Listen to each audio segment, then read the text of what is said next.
যারা জুতোর মালা পরিয়েছে তাদেরকে ওই গোলাম নিজামীর মতো দড়ি পড়তে হবে।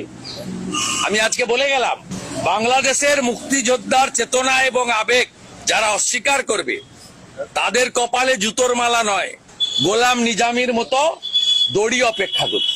টাইলক্স, যার অ্যান্টিব্যাকটেরিয়াল এজেন্ট টয়লেটের কোনায় কোনায় পৌঁছে 99% জীবাণু ধ্বংস করে। টাইলক্স টয়লেট ক্লিনার, ক্লিন মানেই টাইলক্স। কাজ নেই তো খই ভাজ।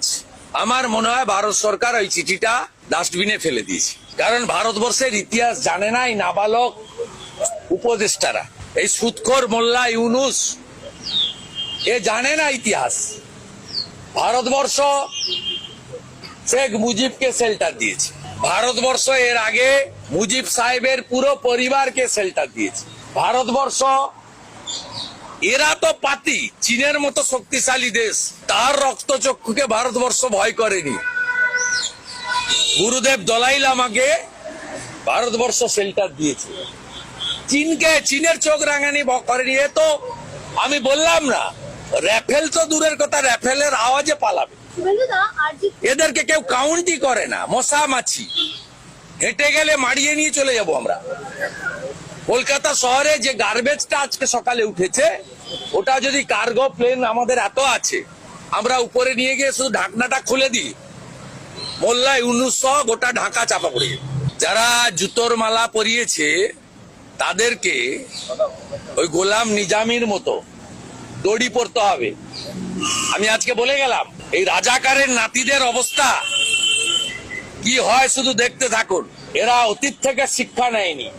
বাংলাদেশের মুক্তিযোদ্ধার চেতনা এবং আবেগ যারা অস্বীকার করবে তাদের কপালে জুতোর মালা নয়, গোলাম নিজামীর মতো দড়ি অপেক্ষা করছে।